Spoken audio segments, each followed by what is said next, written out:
គាត់មកគ្នាជ្រើសរើសវាធ្វើជាទៅវាធ្វើជាស្ដាយចឹងគឺនេះអ្នករៀបរៀងដោយអ្នកស្រីម៉ៅសំណាចឹងស្ដាប់ទាំងអស់គ្នា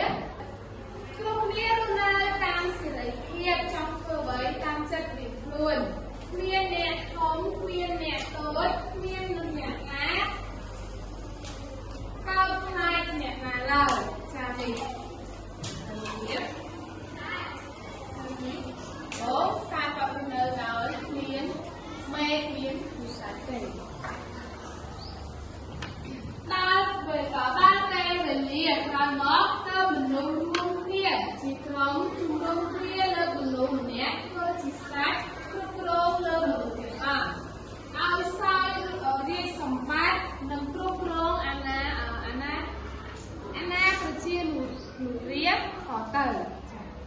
ចឹងនេះមនុស្សលោកគឺគាត់បាន